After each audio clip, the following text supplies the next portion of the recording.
We are the paradoxical ape. Bipedal, naked, large-brained, long the master of fire, tools, and language, but still trying to understand ourselves.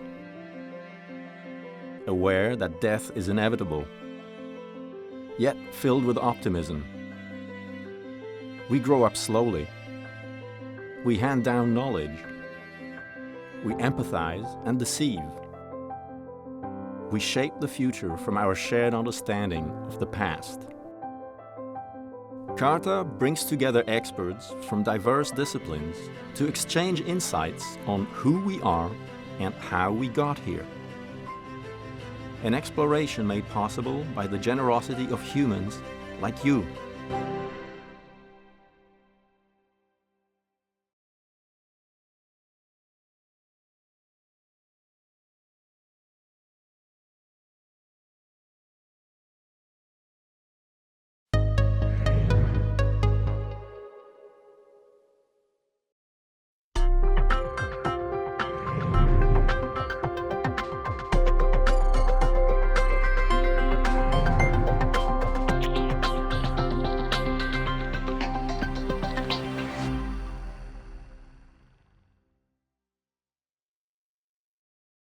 Thank you everyone for coming, and I'll just take a moment to tell you a little bit about how we decided to make like a CARTA meeting entirely on human imagination.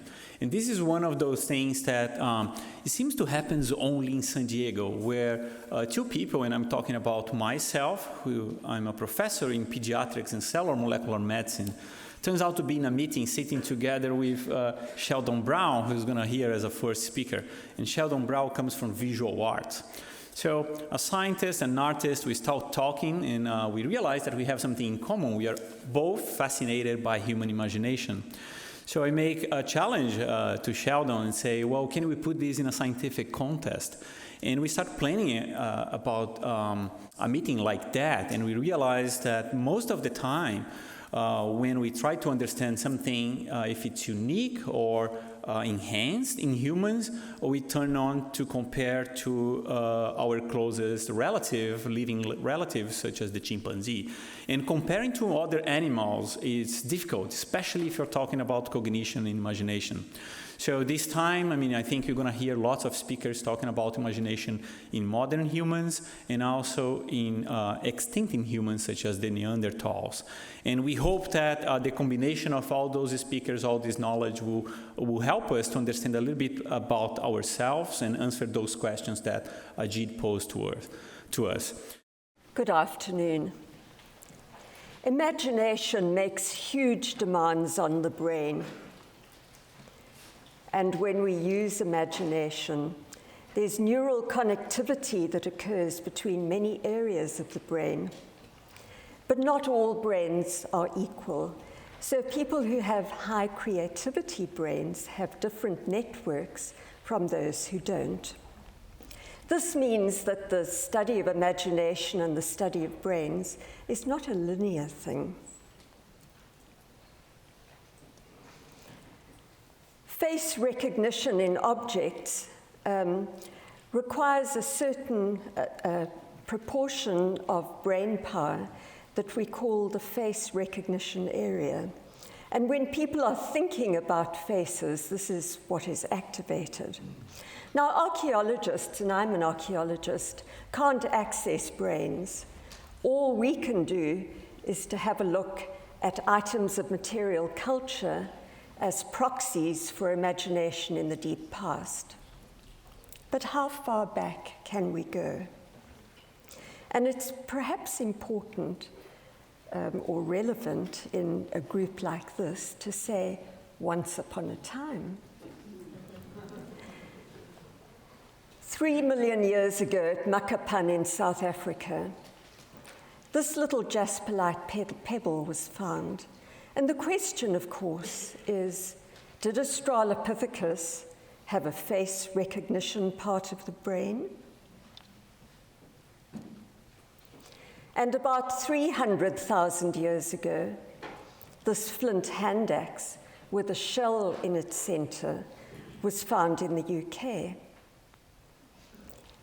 And here the question is, was the fossil shell perhaps more important than the tool itself? Did it spark imagination? And about 300,000 years ago in Israel, at Bereket Ram, this little object that some people think was a figurine was found, and the use-wear traces on it were analyzed by Francesco Derrico and April Noel. And they discovered that it had in fact been purposely modified. It had been ground, and there were some nick marks around the neck. What they also found, however, was that red powder tends to come off when this is ground, and so maybe it wasn't a symbolic artifact, even though it had been purposefully modified. Now, the important point about all three of these objects that I've shown you is that they represent outliers, not regular patterned behavior. And if we're thinking about imagination and symbolism, we need to know that this is shared behavior. So all of these objects could be accidental, though of course they give us a very nice clue as to how early imagination may have arisen. Proxies for imagination appear very regularly in the last 100,000 years, so there's no problem about recognizing them then. And they tend to multiply exponentially after that. So the first ones I'm going to show you are from Diep Kloof in South Africa. The oldest of these engraved eggshells is 100,000 years old, and they were found up till about 60,000 years ago. We know that they're water bottles because some of the openings down on the bottom right there have the ground openings just like the ones in the Kalahari today, where you see a woman pouring water into this water bottle. You can see that her water bottle is a little decorated there too, whereas the older ones, in fact, have much greater variety of decoration on them, and perhaps engaged more imagination. Refitting suggests that the Diep Kloof water bottles were highly decorated. You can see that the patterning was all over them there. What I think is really important is that the engraved eggshell occurs at many sites. So we see it here at Klipdrift and at sites up in Namibia. There you see a pathway up towards the west that has engraved eggshell, whereas the perforated marine shells that I'm about to show you have a pathway that goes up the eastern part of southern Africa. They don't only occur in the eastern part of southern Africa, they go right the way up to North Africa and into Israel as well. So let's have a look at those. These perforated marine shells that are probably beads are 72,000 years old, and yet the ones further north are even older. Some experimental work by Marion Verharen has suggested that people imaginatively strung these together in different ways. The oldest ones at the top were strung together in little pairs like that. The ones in the middle were strung back to back. And then the younger beads were strung in even a different way. Again, using imagination. I think it's important that shell beads are also found at Sibudu and Klaasies River in South Africa. So once again, we have an established behavioral pattern. The Sibudu ones are 72,000 years old. The Klaasies ones a similar age. But there's much other technology that occurs in the last 100,000 years that demonstrates the imagination of people at the time. You've already seen the Blombos engraved piece of ochre that is 72,000 years old. There's other engraved ochre from Blombos too, so once again we see a pattern there. There's engraved ochre at Klaasies River and at several other South African sites. At 100,000 years ago at Blombos, paint was manufactured in an abalone shell, and this was red ochre mixed with a number of ingredients, including an unknown liquid. We don't know what the paint was used for, but we do know that it was a compound, complex mixture. At Sibudu, there's also paint. It was found on this flake here, and this paint was made out of ground red ochre powder mixed with casein, casein being a milk product. Was this perhaps the first tempera paint that was ever used in the world? I think it may have been. At Sibudu, there are also many imaginative adhesives made out of things like red ochre and resin, or red ochre mixed with graphite, mixed with other products, sometimes fat, a whole variety of adhesive recipes. Also at Sibudu, this time at 77,000 years ago, people imagined how they could get rid of insects that buzzed around their bedding annoyingly at night. And so they placed aromatic leaves, in this case Cryptocarya, on top of the sedge bedding. And these aromatic leaves are slightly poisonous and probably kept the mosquitoes away. Burial, something that has only briefly been mentioned up until now, allows our imagination in a different way. Because when we see burial, we know that people were imagining ancestors. They were thinking about the after people, as well as the afterlife. The earliest burial that we know about so far comes from Israel, at Skol and Kafsa. And here the burials, which are repeated, as many as 10 at a time, have been buried with shell beads, perforated marine shell, and red ochre as grave goods. Then at Border Cave in the Lebombo Mountains of South Africa at 74,000 years ago, an infant was buried with this conus shell, which had been perforated perhaps as a pendant. The little sketches over on the left were from the excavation in the 1940s.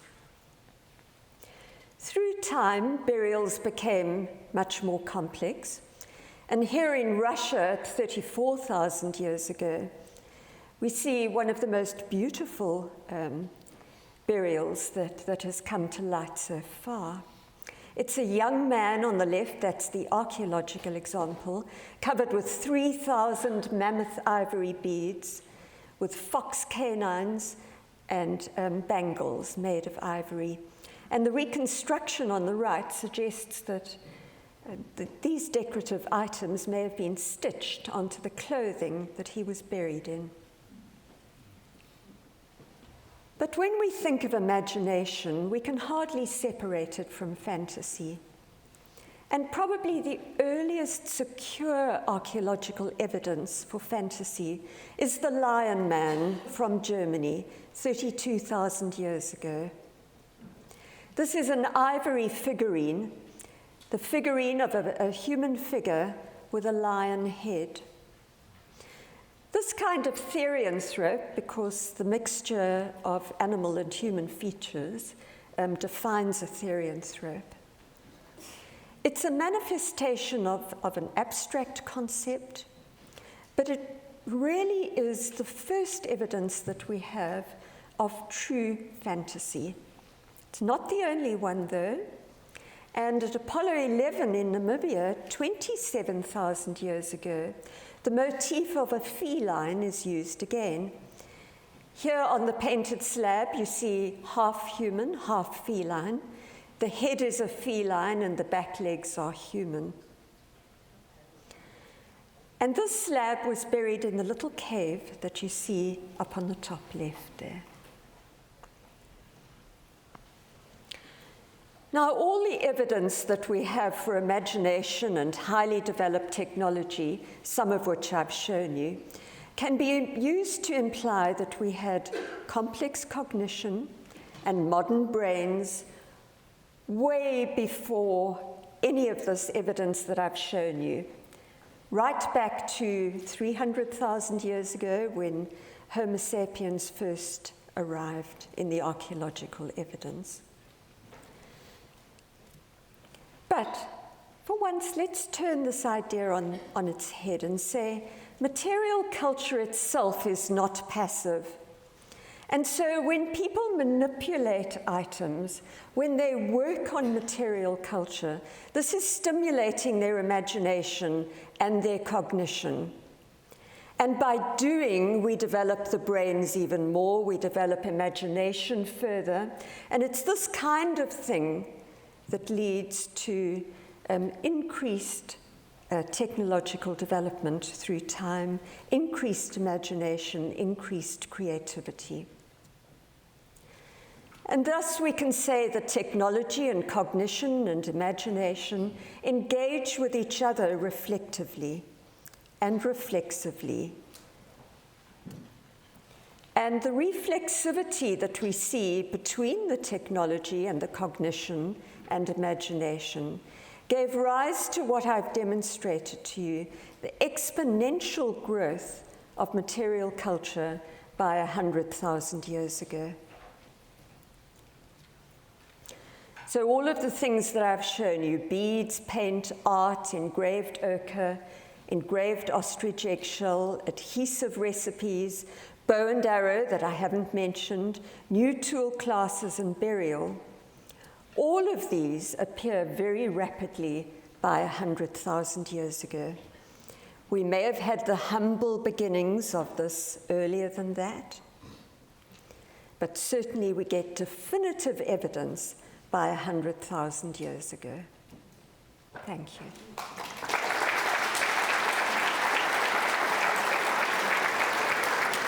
Thank you very much. What I want to talk about is dealing with the organization of human society and the nature of human society. And I believe that if we think of it in general evolutionary terms, we see that the organization of human society is really quite different to that of our nearest primate cousins, the chimpanzees. I think the results of that difference are clear, and there are two. One of them is that we are able to build up societies of far greater size than we find among any other close primates, and greater complexity. And the second one is that we think of our social organization as lasting far, far longer than the life of the people who might be part of that society.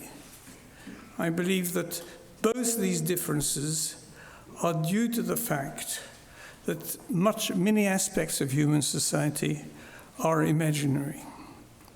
And therefore I'm going to start to look at imagination in a certain amount of detail. The notion of imagination is very often linked with creativity, and quite rightly. And it's also linked with individual creation. That's not what I will be talking about. I'll be talking about something quite different, which is shared imagination. How the same imaginary features are shared within a group. And how that comes about is due to a number of factors. But I think already, if we remember the slide we've seen about pretend play, we can see that both there seems to be a general predispositions in humans for pretend play. But that pretend play gets slotted in with things which are instituted within the culture and the society of people who are doing this pretend play. So I think we have to think of predispositions enabling us to take on historically created structures, like schools, was obvious in the last picture in that series about pretend playing. We have to think of this articulation between the two kinds of things. How, as I was saying, how this so what I'll be talking about is not individual imagination, though obviously it's involved, but the sharing of imagination. And let me go back to what I started off with, saying that there are many aspects of human social organization which have to be imaginary. The first factor of this, which I want to talk about, is the notions of the groups we often think we belong to. Let me start off with examples of clans, which we find in various forms in many human societies. Now, one of the interesting things about humans, about clans, is that they're thought of as lasting in time far longer than the lifespan of individuals. That already means that they have to be imaginary, because obviously if they were attached to the individuals, they would sort of end or have no great continuity. But this would also be true of nations. For example, one can think of the Greeks as a nation, quite apart from their territory, having gone on for very, very long periods in time. The Greeks continued, they passed on from one another something called vague Greekishness, though it's very difficult to define what that might be, and very interestingly, it's very difficult even for the people who think this is extremely important to define it. So again, we imagine, and I think I can use the word, that there is a level at which the social continues on a quite different time scale than the life, our biological life. That doesn't mean, and there is another factor which is even more important. We're continually think of as a very important part of our society is that we have instituted roles. Husband, wife, to use an example which was used by the philosopher Searle, but policeman, and so on. Now, there's something rather odd about these roles, because they don't seem to have very little to do with what people actually get up to. People may hate each other, husbands and wives may hate each other, but we think that there is something about them being husband and wife independently of this. So if we think of our society as systems of roles, as large numbers of roles, we realize that we have to think on another level, on an imaginary level, other than the interactions, which has been the greatest focus in psychology when people are thinking of the social. We have to think of how it is possible that these systems, there are shared systems of the social which don't correspond to anything empirical. I should have mentioned when I was talking about clans, that clans, people can imagine themselves as belonging to clans without anything obvious marking them out from people who belong to other clans, that they usually do not live together, that they're dispersed. Yet somehow there is a level, an imaginary level, at which people can think of themselves as one. So this really presents this is something which we do not find in any other primates. This is why I would argue that that we should stop thinking of human society as a sort of incremental business of getting better and better and knowing other people and knowing the world. There is also a discontinuity, which means that, which I would identify with the presence of that imagination. Having said that, however, this presents a problem. How, for what I started off with talking about, which is, as I was saying, that something very different about human societies, that they seem to be able to be expanded to extraordinarily large size in a way that doesn't apply to other primates. And there's also this idea of them continuing in time. Of course, this is not a problem if by society we mean these imaginary representations that I was talking about. They can be as large as you like, or as, and indeed they're systems which are not tied to particular moments. But I was talking about practical results. How can this imaginary level have practical results which are tremendously important if we want to understand the evolution of human society? I think the answer comes from the fact that this imaginary level is not as imaginary as it might seem at first.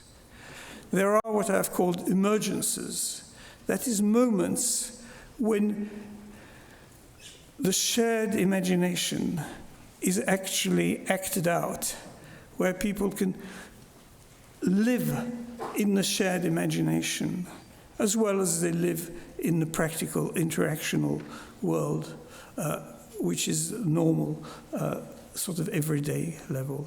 These are very largely rituals which involve people losing many of the aspects of themselves as individuals, in that what characterizes rituals are their repetitions of previous people say the same thing as other people have said. They therefore lose their intentionality. They become kind of elements in an abstract structure, but it is acted out. And at other moments, in normal life, or in normal traditional life, people step in and out of the imaginary level to an interactional level, and they're able to hold two quite different ways of thinking about society. This is what is not found in other primates. And this has practical results. For example, if you imagine yourself living in in a Neolithic village, and you want to set up another to move to another village, you have to move to this imaginary level in order to be able to build up kinship relationships with other people in that other village, convince them that somehow there is something in common, and that is moving to another level, to that imaginary level, and then you could move to that sort of place. This, I think, explains how pre-state humans managed to have very far-reaching and distant trading relationships. And also to the other practical level, to the other practical factor, which is imagining that your society lasts in time, that somehow we can imagine that we have a social which lasts in time quite independently of our biological life.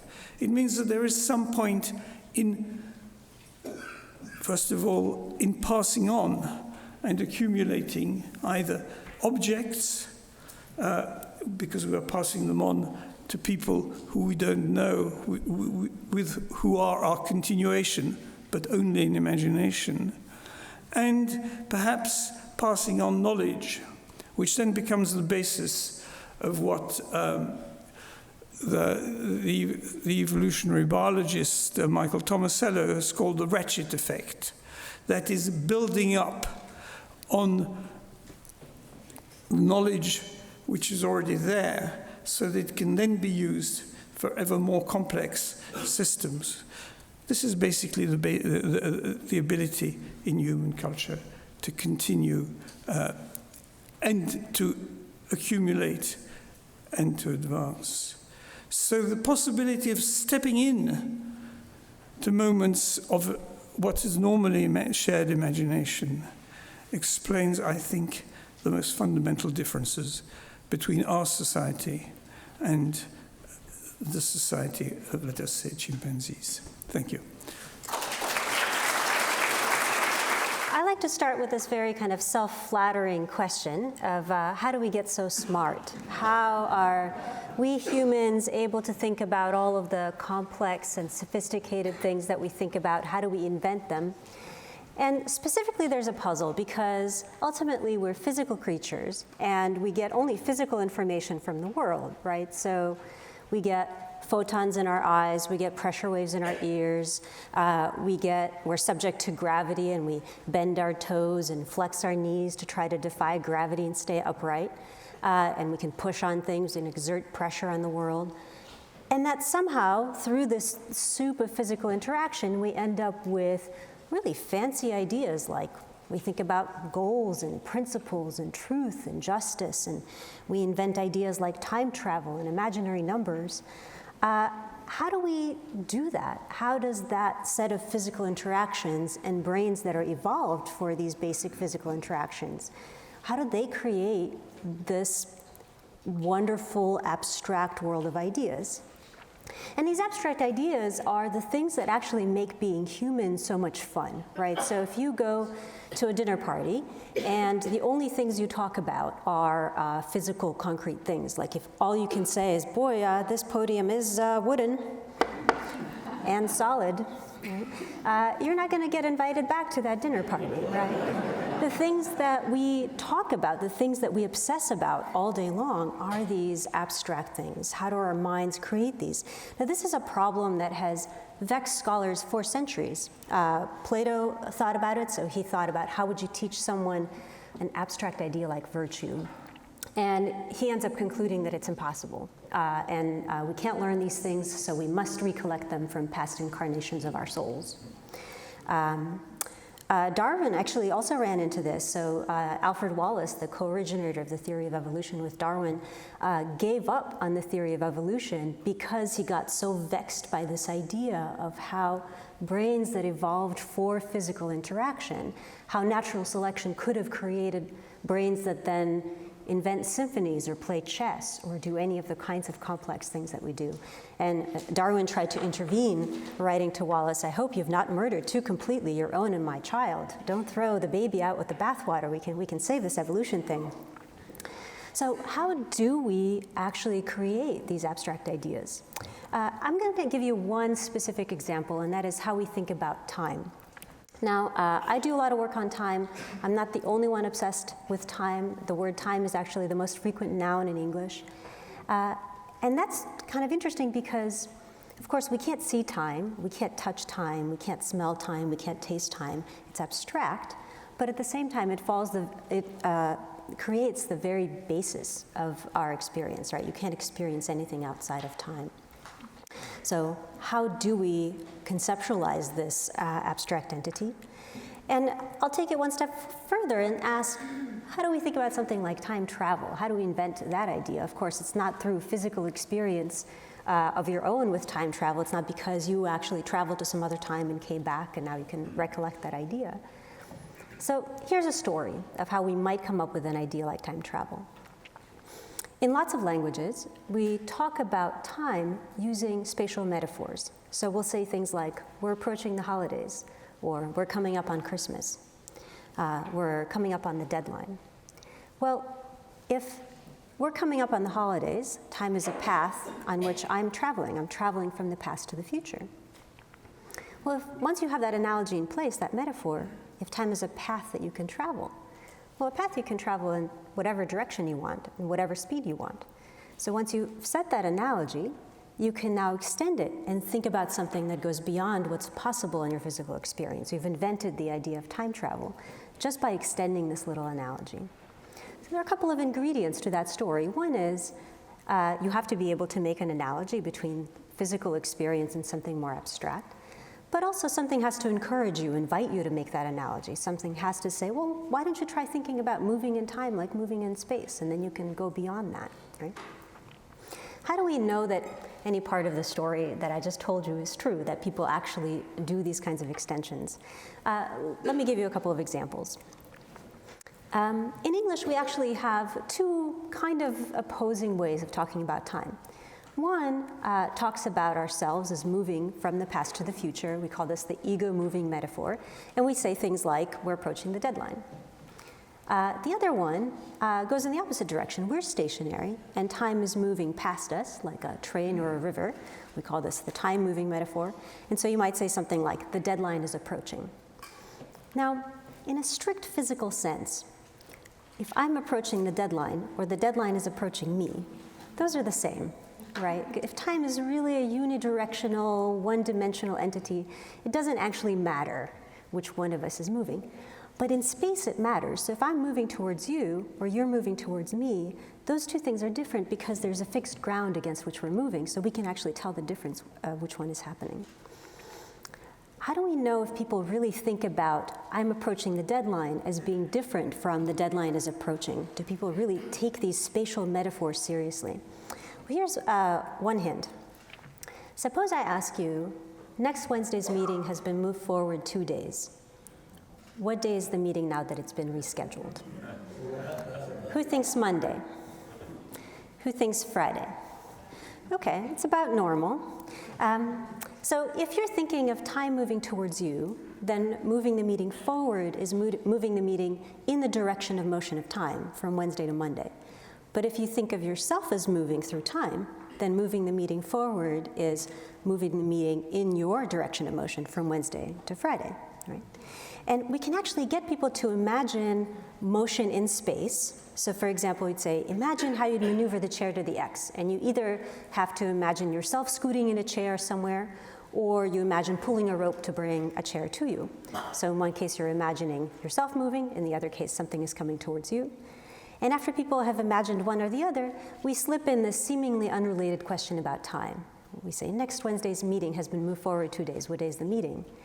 And what we find is people who have been imagining themselves moving forward through space will say the meeting is now on Friday. People who've been imagining something coming towards them will say the meeting is now on Monday. Of course, they don't know that they're being influenced by this imagination exercise that we gave them. But what it's telling us is people are actively using the spatial image that they created to think about time, right? That actually these two scenarios in time are psychologically different from them. Now, the other thing about how we think about time is that it differs from culture to culture. So humans haven't invented just one way of thinking about time, but we've invented many, many different ways. Let me give you just a few examples. So in English, of course, we read and write from left to right. And it's natural to then organize all kinds of things from left to right. So here, I'm showing you pictures of my grandfather at different ages. And if I gave you this set of cards, shuffled them, and said, please lay them out in the correct order, chances are you would lay them out exactly like this, from left to right. We consider this to be the correct order, the correct arrangement. But people who read and write from right to left, for example, people who read Arabic or Hebrew, will organize these cards from right to left. Right? So for them, the direction of time goes in the opposite direction.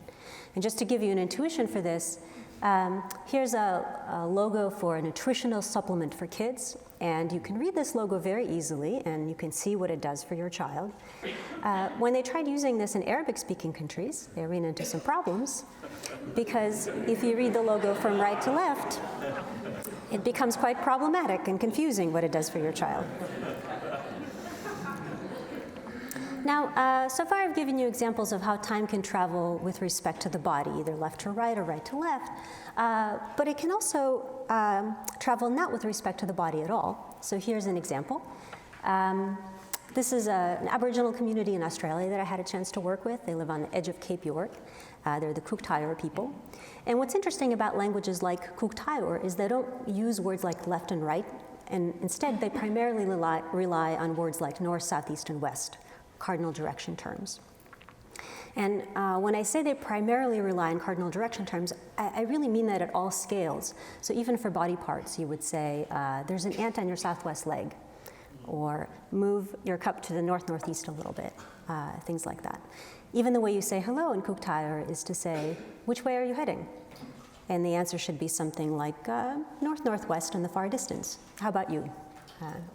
So imagine as you walk around your day, everyone you greet, you have to report your heading direction, right? That would get you oriented really quickly, right? Because literally you could not get past hello without knowing which way is which. And let's just establish that we don't think like this, so everyone close your eyes for a second. And I can see you, so I can tell whether or not you've closed your eyes. Point southeast.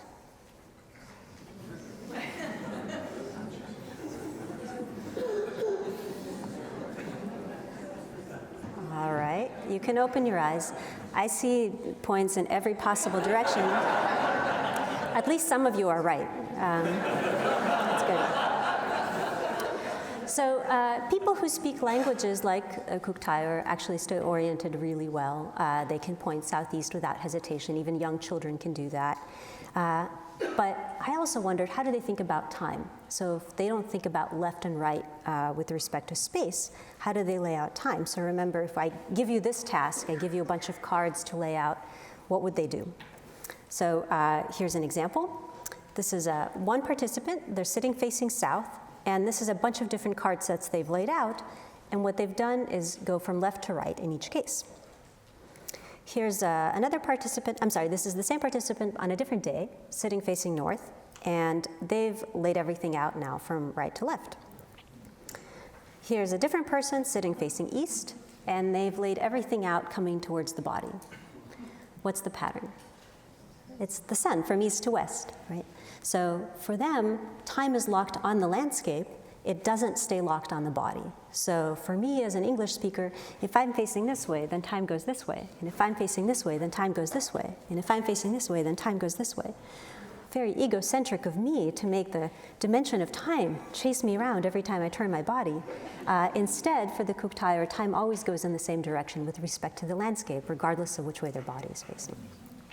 And this isn't the only way that time can flow according to the landscape. So for example, work by Rafael Nunez here at UCSD shows that time doesn't even have to go in a straight line. So for example, for the Yupno of Papua New Guinea, time flows into the village at one angle, and then once it hits the village, it takes a turn and flows out at a different angle. And this has to do with the mouth and the source of the Yupno River, which are important geographical locations.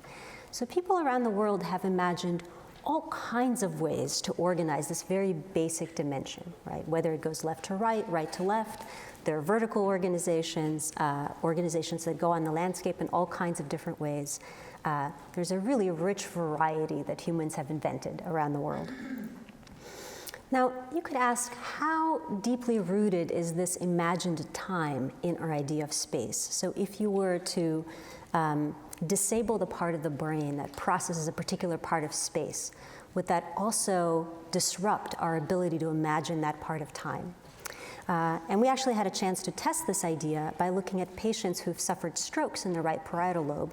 So here I'm showing you the brain of Federico Fellini after he suffered a stroke in his right parietal lobe. And this kind of stroke often results in neglect on the opposite side of the stroke. If you have left neglect in everyday life, you might not notice food on the left side of your plate. You might only eat the food on the right side of your plate, even though you're still hungry. You might only put makeup on the one side of your face or shave one side of your face. You might only read words on one side of the page. People with neglect seem to not notice, not pay attention to things on the left side of space for them. This member of KISS doesn't have neglect as far as I know, but this is how he would do his makeup if he needed it. So we wondered, how would patients who neglect the left side of space think about time? So we told patients about a guy, David, fictional guy David, who liked doing some things 10 years ago and will like doing different things 10 years from now. So 10 years ago he liked strawberries, but 10 years from now he'll like cherries. And they just had to remember these facts. And we had a couple of control groups. We had healthy controls and also patients who'd had a stroke but didn't show signs of neglect. So let me show you data from the two control groups first. So the solid bars here show you the items that people got right. And everything to the right of the center is things to do with the future. Everything to the left of the center is things to do with the past. The shaded areas are where people made mistakes. Now, of course, both groups made some mistakes, but the mistakes are symmetrical around the past and the future. Here's what the neglect patients look like. They were heavily shifted to the right.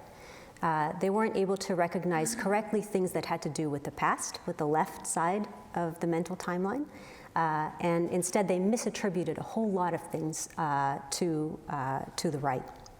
So when you damage the part of the brain that's responsible for representing the left side of space, you also damage the imagined left, the time that you imagine on the left side of your body. Now, I've been giving you a lot of examples about how we imagine time as space and how metaphors and cultural artifacts like reading and writing invite us to make different kinds of analogies. But of course, these ideas go far beyond how we think about time because metaphor is ubiquitous in our experience, right? Just about anything that's complex or interesting is at least partially imagined. And the way we talk about these complex, interesting things is suffused with metaphor. So if you're talking about a relationship problem, you might say, we're spinning our wheels, or our relationship is off track. If we're talking about the economy, you might say, we need to jumpstart the economy. And the idea is that a quick stimulus is what the economy needs to get going again. Or you might say that we need to prop up the economy, and then you're using a different set of physical metaphors to think about what needs to happen. When we talk about theories or ideas, we could talk about poking holes or warming up to ideas. With social issues, we talk about immigrants as seeping into the country as if there's some kind of nefarious substance, or crime as preying or infecting our neighborhoods. And these metaphors have psychological weight. So for example, in our lab, we've looked at how people want to approach a crime problem in a city if you tell them that crime is a beast plaguing their city or preying on their city, as opposed to crime is a virus. If you tell them crime is a beast, they want to do the kinds of things you would normally do to contain a beast. So they want harsher enforcement measures. If you tell them crime is a virus, they want to take a more epidemiological approach. They want to diagnose the problem, maybe inoculate the population, do things that are more reform-oriented. So these metaphors have real psychological weight. So coming back to this question of how do we get so smart, my answer would be that our brains are masters at doing dynamic, opportunistic bricolage. They recycle and reuse machinery that has evolved for simpler perceptual motor tasks. They recycle and reuse the knowledge that we acquire through physical experience. But also, language is an incredibly powerful tool that invites us to conjure up those ideas and recombine them in all kinds of novel ways. Because language supplies us with a large stock of units, but an infinite ability to recombine them. So I can right now take a bunch of words, put them in a new configuration, and invite you to imagine something you've never imagined before. So I could say, imagine a circle of hedgehogs dancing the polka on top of a crepe that is traveling through time from Paleolithic times to now to puzzle us about how they were able to make such fine, thin pastry back then.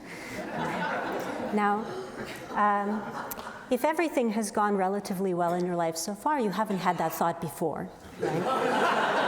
And so, you're welcome.